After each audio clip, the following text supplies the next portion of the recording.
ሰላም ጤና ይስጥልኝ ክቡራን ተመልካቾቻችን ከፋና ሚዲያ ኮርፖሬሽን ፋና ወቅታዊ ሀሳብ ላይ በሳምንት ጊዜውን ጠብቆ ጀምሯል።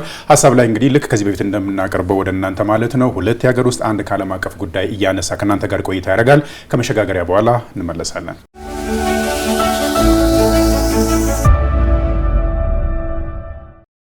በትግራይ ህዝብና በወጣቱ መስዋዕትነት ስልጣኑንና ኑሮን ማደላደል ታሪኩ የሆነው የደብረ ጽዮን ቡድን ኢትዮጵያውያን ሀገር ለማጽናትና ለመስራት በሚታትሩበት በዚህ ወሳኝ ሰዓት ተልእኮን ከግብጽ ምክርን ከሻዕቢያ በመቀበል በሌላ የታሪክ ጎዳና ላይ ተገኝቷል። ወጣቶችን በጉልበት ለጦርነት እያፈሰ መሆኑም እየተነገረ ነው። የትግራይ ወጣቶች ሞት እስከመች? የህወሓት የግብጽ ቱሬ ፈረስነትስ እስከምን ሲል ሀሳብ ላይ በቀዳሚነት ይመለከቷል።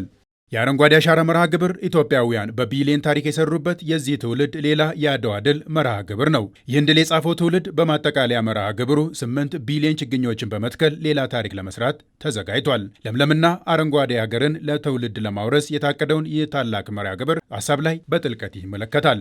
ዓለምን በሁለት በመክፈል ክፉኛ የጎዳው የኢራኑ ጦርነት ከአሜሪካ ጋር በተደረገው ስምምነት ሊቋጭ ከጫፍ ደርሷል። ስምምነቱ የሆርሙዝ ሰርጥን ሙሉ በሙሉ እንዲከፈት የሚያደርግ መሆኑ ሲታሰብ ዓለም በጉጉት እንዲጠብቁ አድርጎታል። ሀሳብ ላይ ስምምነቱ ለዓለም ኢኮኖሚ ከዛም ያለፈ ለመካከለኛው ምስራቅ ሰላምና መረጋጋት ምን ይዞ ይመጣል ሲል በዓለም አቀፍ ጉዳዩ ይመለከተዋል።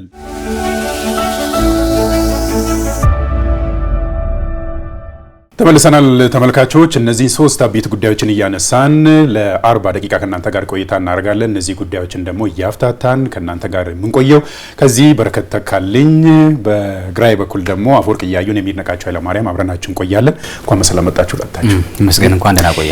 መግቢያ ላይ እንግዲህ እንዳነሳ ነው ሶስቱም ጉዳዮች በጣም አስፈላጊና ወሳኝ ጉዳዮች ናቸው። ካለን ሰዓት አንጻር እነዚህ ሶስት አበይት ጉዳዮች በጣም ሰፋን አድርገን እናነሳለን። በተለይ ኢትዮጵያውያን ከለውጥ ወደዚህ ባለፉት 8-7 ዓመታት ሀገርን የማጽናትና ሀገርን የመስራት ጉዳይ ላይ በጣም ተጠምደው ነው ያሉት። በተቃራኒ ደግሞ ኢትዮጵያ ወደዛ እንዳትሄድ የጸና ሀገር እንዳይሰራ ሁሉም ኢትዮጵያውያን የሚተማመኑባት ሀገር እንዳትሰራ በተቃራኒ የቆሙ አካላት አሉ። ስለዚህ ሁለቱ ፍትጊያ መሀል ያለውን ነገር ነው የምናየው። በተለይ ኢትዮጵያ ከሳምንታት በፊት ያጠናቀቀችው 7ኛው ጠቅላላ ምርጫን እናስታውሳለን። አንዱን የዲሞክራሲ ስርዓት ግንባታ ለማካሄድ ኢትዮጵያ እየሰራችበት፣ በተቃራኒ ደግሞ የዚያ ተቃራኒ ሆኖ ኢትዮጵያ ወደዛኛው እንዳትሄድ ወደ ዲሞክራሲ ስርዓት እንዳትሄድ ሲያደርጉ የነበሩ አካላት የነበሩበትም ጊዜ እናስታውሳለን። እና ዛሬ በተለይ ህወሓትና ሌሎችንም እያነሳን ነው የምንቆየው። ኢትዮጵያ እንግዲህ በዘመኗ ያጋጠሟት ብዙ የታሪክ ስብራቶችን እናስታውሳለን። በታሪክ ስብራቶቿ ግን ከታሪካዊ ጠላት ጋር ሲቆሙ የነበሩ ወገኖችን ማንሳት ይቻላል። እና ለዛሬ በተለይ ግብጽንና የኤርትራን ተልዕኮ በመቀበል ኢትዮጵያን የማወክና የኢትዮጵያን የጸናች ሀገር ፕሮጀክትን ለማኮላሸት የሚንቀሳቀሱ አካላት ባሉበት ሰዓት ነው ይህን ውይይት የምናደርገውና ከአፈወርቅ ልጀምርና ኢትዮጵያ በታሪኳ እንግዲህ ቅድም መግቢያ ላይ እንዳነሳ ነው ብዙ ታሪኮች አጋጥመዋታል። አንዳንዶቹ ታሪካዊ ድል የሚባሉ ሌሎች ደግሞ በዛው ተቃራኒ ነበሩና በዛው ተቃራኒ ጊዜ ውስጥ ከኢትዮጵያ ታሪካዊ ጠላቶች ጋር በተቃርኖ የሚቆሙ ኢትዮጵያውያን ወገኖቻችን አሉና ይሄ ታሪክ እስከ መቼ ነው ማብቂያውስ መቼ ነው ብለን ማንሳት እንችላለን የሚለው ነገር አንስተን ወደ ሌላው እንቀጥላለን። የተለያዩ ጥናቶች የተለያዩ ሁነቶች በተለይ ይሄንን ጉዳይ ያጠኑ የዚህ የታሪካዊ ጠላቶች በተለይ አባይና ቀይ ባህርን ለመቆጣጠር በሚደረግ ፍትጊያ ውስጥ የኢትዮጵያን መጥፏን እንደሚፈልጉ ጉዳቷን እንደሚፈልጉ የተለያዩ ችግሮቿን ስንጥቃቶቿን ካፒታላይዝ በማድረግ ራሳቸው ለመጠቀም እንደሚሞክሩ ተጽፏል። እንዲያው ቀደም ያለውን ጊዜ እንኳን ትተነው ወደ ቅርቡ በ1960ዎቹ የነበረው የተማሪዎች ንቅናቄ ጊዜ ብንመጣ የተማሪዎችን አጀንዳዎች በማስጣል የራሳቸውን አጀንዳዎች በመስጠትና ኢትዮጵያ ትርምስና ግጭቶች እንዲፈጠሩ በማድረግ በተለይ የነዚህ ሁለቱ ኃይሎች ያ ማለት የውጭ ኃይል የግብጽ መራሹ ኃይል ማለት ነው። ከዛ በኋላም ደግሞ በአገር ውስጥ ይንቀሳቀሱ የነበሩ ታጣቂ ቡድኖች ትልቁን ሚና የተጫወቱ ናቸው። እንግዲህ ርዕሳችንም እንደሚለው የትሮይ ፈረስነት ሚና የተወጡ ናቸው። የውክልና ጦርነትን የወሰዱ ናቸው። በጣም ብዙ ጥናቶችን ብናይ በተለይ የተማሪዎች ጦርነት ንቅናቄ መሰረት ተደርገው the quest of expression state and dissent in Ethiopia የሚል የባህሩ ዘውዴን ጥናት እዚህ ላይ ማንሳት ፈልጋለሁ።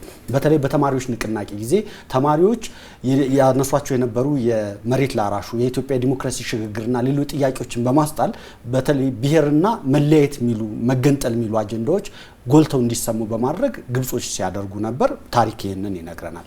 ከዛ በኋላ በነበሩ ሂደቶችም ኢትዮጵያን ለመጣል ኢትዮጵያን ለማስነፍ ኢትዮጵያን ወደ ኋላ ለማስቀረት በተደረጉ ትግሎች ውስጥ ኢትዮጵያን አንድ ዓላማ ይዘው ያ ማለት ጠንካራ ሀገር ለመስራት በሚያደርጉት ጥረት ውስጥ ሁሌም ጋሬጣና ታኮ በመሆን ግብፃውያንና እነኚህ የጥፋት ኃይሎች እንደኖሩ ታሪክ ያሳያል። እንዲያው የነፋሲካ ሲደልልን ጽሁፎች ብናይ እዚህ ላይ በደንብ ማብራሪያዎችን ያነሳሉ። በኢትዮጵያ የእርስ በርስ ግጭቶች፣ ደም መፋሰሶች ኢትዮጵያ ሁሌም በግጭትና ዙሪት ውስጥ የተጠመደች ሀገር እንድትሆን ሲያደርጉ እንደነበረ ታሪክ ይነግረናል። አሁን ምንድነው እየተደረገ ያለው የሚለው ምናልባት ወደ ኋላ ስንመጣበት በደንብ እናነሳዋለን። ግን ይህ የኢትዮጵያን ክፉዋን ወዳጅነት፣ የኢትዮጵያን መጥፎዋን ንጋቷን፣ የኢትዮጵያን ብስራቷን ጥንካሬውን መጥላት ግን ይህ በተማሪዎች ንቅናቄ በኋላም ወደ ጫካ ሲገቡ የዲፕሎማሲ ሽፋን የተገን የሆነ አካባቢ ላይ ሄደው እንዲሰለፉ በማድረግ ዲፕሎማሲያዊ ከለላዎችን በመስጠት ግብጽ ከነዚህ ጥፋት ኃይሎች ዛሬ ህወሓት ተብሎ ሀገር ከሚያምሰው ኃይል ጋር በጣም ጠንካራ ግንኙነት እንደነበረው የሻዕቢያ የሚባለው የሀገር ገንጣይነት አጀንዳ በጣም እንዲራገብና ኤርትራ ሀገር ሆና እንድትዋለድ በማድረግ ሂደት ውስጥ የግብጽ የደህንነት ሰዎች፣ የግብጽ ዲፕሎማቶች፣ የግብጽ ፖለቲከኞች ሴራና ሽረባ እንደነበረ የሚያሳይ ነው። ዛሬም ያ ውርስ ዛሬም ያ የጥላቻ ውርስ የጥላቻ የቂም ውርስ ነው እንግዲህ እየቀጠለ እነ ህወሓት የሚባሉ ቡድኖች ሀገር እንዲያምሱ ተከታታይ ሙከራዎች እንዲያደርጉ ኢትዮጵያ ፈገግ ያለች ሲመስላቸው ሁሌም ፈገግታዋን ለማደመን እየሞከሩ ያሉት ሚልይታ አለኝ። ከሳምንት ባለፈው 3 ነጥብ ላይም ያነሳነው ጉዳይ አለ። በረከት አንተም የነበርክበትና ሌሎችን ባልደረቦቻን ስንወያይ እንግዲህ ኢትዮጵያን በዚህ ደረጃ ንጋቷን ለማወጅ ኢትዮጵያውያን በትጋት እየሰሩበት ባለበት ሰዓት በሱዳን አካባቢ የነበሩትን ታጣቂዎችን ጽምዶ የሚል ጥምረት ጭምር ፈጥረው ሲንቀሳቀሱ የነበሩትን ብዙ አካላትን አንስተናል። ከዛን ህወሓትን ማንሳት እንችላለን። ህወሓት ከስልጣኑ ጀምሮ ወደ ኢትዮጵያ የፖለቲካ አውድ ከመጣ ጊዜ ጀምሮ አንድም የኢትዮጵያን የትግራይን ህዝብ በቀብድነት የማስያዝ ወጣቱን እየማገደ ወደ ስልጣኑ ኑሮን የማደላደል አቅም እንዳለውና ታሪኩም ያን እንደሚያስብ በተደጋጋሚ አንስተናል። አሁንም በተለይ ከፕሪቶሪያ ስምምነት በኋላ ሰላምን ያልፈለገው ይህ በደብረጽዮን የሚመራው ቡድን ህወሓት ስንል የነበረው እንግዲህ በምርጫ ቦርድ ያልተመዘገበ ከመሆኑም አንፃር ለመጥራት እንዲመቸን ብለን ያነሳ ነው። ከፕሪቶሪያ ስምምነት በኋላም እነዛን ጉዳዮች እናያለን። ኢትዮጵያ ምርጫን አካሂዳ ሰላማዊ የስልጣን ሽግግር እንዲኖር እያደረገች ባለችበት ሰዓት ኢትዮጵያውን በዛ ጽናት ስናነሳ የነበረው ጽናት ውስጥ የዲሞክራሲ ስርዓት ግንባታ ያንን ለማሳካት በሚንቀሳቀሱበት ሰዓት በተቃራኒ ጊዜያዊ መንግስትን መፈንቅለ መንግስት እስከማያካሄድ ድረስ የደረሰ አሁን ደግሞ ወጣቶችን እየመለመሉ በግድ ወደ ጦርነት ለማገድ እስከሚንቀሳቀስ ድረስ እየሄደ ነውና የትግራይ ወጣት ሞት እስከመቼ የትግራይ ህዝብስ እስከመቼ ድረስ ነው የህወሓት በተለይ የደብረጽዮን ቡድን ተገዢ ሆኖ በዚህ ደረጃ የሚቀጥለው የሚለውን የተወሰነ ነገር እናንሳ። ህወሓት ግጭት እንዴት ነው የሚመለከተው የሚለው ነገር በጣም አንኳር ነገር ይመስለኛል። በአንተ ጥያቄ ውስጥ የወጣቶች ሞትን ለመቀነስ ወይም ደግሞ ለማስቆም እንዲሁም ደግሞ በትግራይ የልማት ፍኖቶች በየአካባቢው የሚታዩበት አውድ ለመፍጠር ህወሓት ግጭት የሚመለከትበትን መንገድ ተረድቶ በዛ ልክ ምላሽ መስጠት አስፈላጊ ይሆናል ብዬ አስባለሁ። አንደኛ ህወሓት ግጭትን የሚመለከተው እንደ ስልጣኑ የስልጣን እድሜውን ማራዘሚያ አድርጎ ነው ግጭትን የሚመለከተው እንጂ ግጭትን አውዳሚ የሆነ አምራቹን ኃይል የሚበላ አድርጎ አይመለከቱም።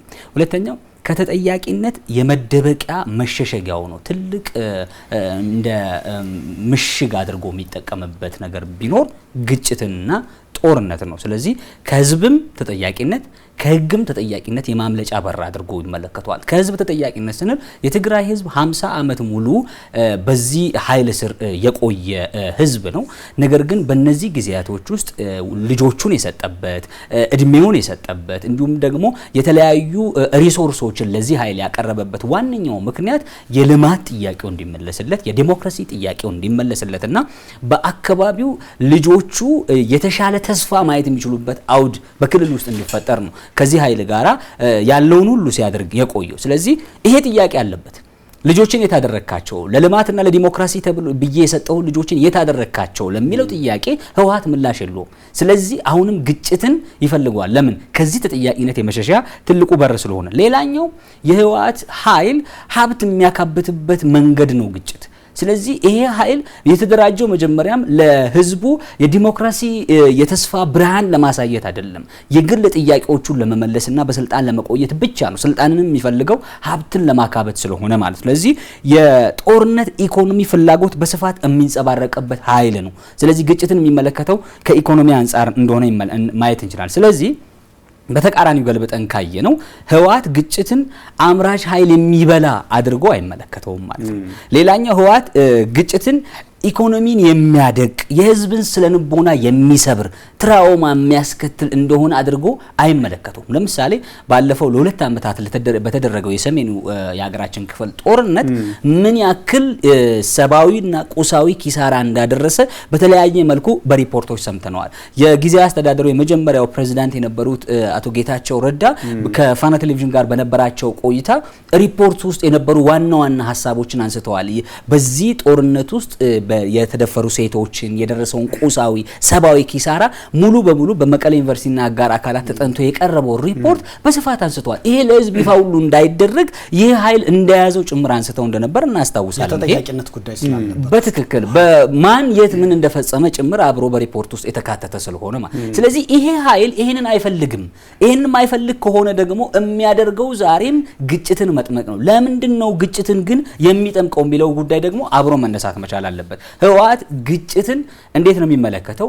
የፖለቲካ ዓላማ ማሳኪያ አድርጎ ነው የሚመለከተው ግጭትና ጦርነት። ስለዚህ ለዚህ ደግሞ ስልታዊ ባህሪዎች አንድ ሶስት ነገሮችን ላንሳ። አንደኛ ግጭትን የፖለቲካ መደራደሪያ አድርጎ ነው የሚጠቀመው።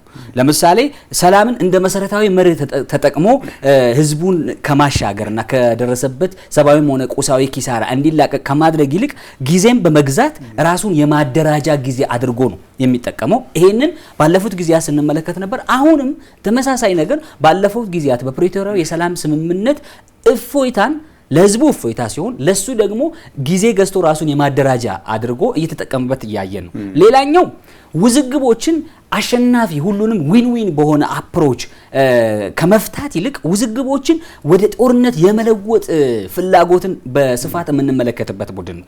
ሌላኛው ህዝብን በኃይል የጦርነት አካል ማድረግ ተከባሃል የግጭት ኢላማ ነህ ብሎ በተደጋጋሚ ፕሮፓጋንዳዎችን የመንዛት ሌላ አማራጭ ድምጾችን ህዝቡ እንዳያደምጥ የማፈን ተጨማሪ የሚዲያ አማራጮች እንዳይኖሩት ህዝቡ የመከልከል የማገድ ከዚህ ቀደም በርግጥ አሁን ይሄ ዘመኑ እየተቀየረ ነው። እንደውም የሚገርም በቅርቡ አንድ ሶሻል ሚዲያ ላይ እየተመለከትኩ አንድ የትግራይ ወጣት ምን ሲል አደመጥኩት። እኔ በመጀመሪያው ጦርነት ከአያቴ ጋር ሁሉ ተጣልቻለሁ አለ በህወሓት ምክንያት።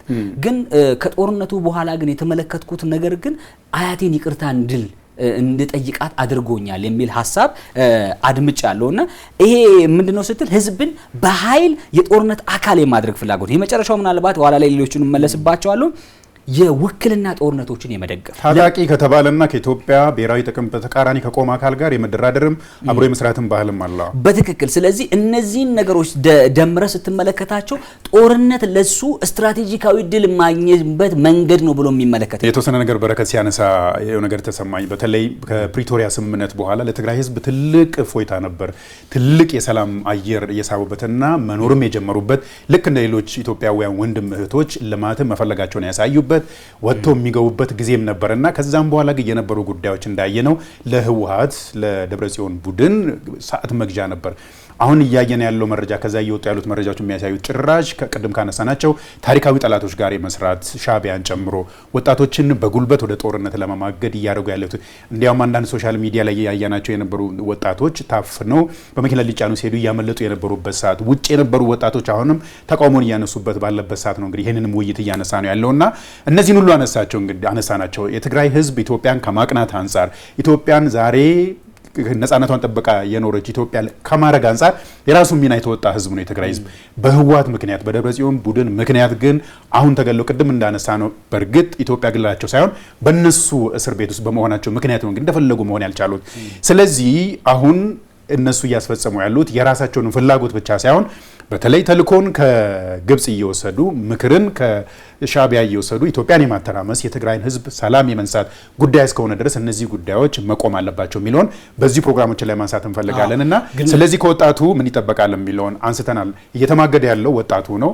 ዋጋ እየከፈለ ያለው የትግራይ ህዝብ ነውና አፈወርቅ አጭር ደቂቃ ልስጠና ወጣቱ ምን ያርግ? ምክንያቱም እየተቆመረ ያለው በወጣቱ ህይወት ስለሆነ በረከት ጋር ስመጣ ደግሞ የትግራይ ህዝብ እንደ ህዝብ ኤሊቱ ወይም ደግሞ አዋቂ የምንለው ማህበረሰብ ምን ያርግ የሚለውን እንሄዳለንና በጣም አጣራ አድርጌ ላንሳው። የፕሪቶሪያ ስምምነት ከመፈረሙ በፊትና በኋላ ወደ ትግራይ ተጉዤ ነበር። እኔ ከትግራይ ሽራሮ ጀምሮ ውቅሮ፣ ማራይ፣ ሰለክለካ፣ አክሱም፣ አድዋና ሽረ የሚባሉ ከተሞችን በተለይ ተመልክቼ ነበር። ህዝቡ ሰላም ነው የሚፈልገው። የትግራይ ህዝብ በህወሓት የሽብር ቡድን በህወሓት አረጋውያን ስብስብ በኩል በየጊዜው የሚጠመቅለት ጦርነት በየጊዜው የሚመጣበት ጦርነት ያስመረረው ነው። አያቱን አባት ልጅ ናቸው የሞቱት በህወሓት ምክንያት። ቀደም ብሎ እንግዲህ ያደርግ ከነበረው የህወሓትን የትግል ጊዜ ከቀድመ ወያኔ ከምንለው ጀምሮ ስንቆጥር በጣም ረጅም የትግል ታሪክ ነው ያለው።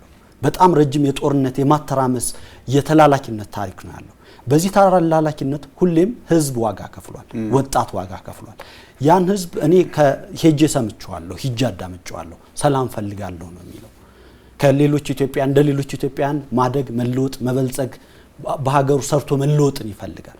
በነገር ላይ ባለፉት ጊዜያት ህወሓት የትግራይን ልጆች እንደ ሸቀጥ ተጠቅሟቸዋል። እንደምታውቁት በሱዳን ጦርነት በዶላር የትግራይ ወጣቶች እየተሸጡ በአልቡርሃን ወገን እየሆኑ እየተሰለፉ እየተዋጉ ነው ያሉት።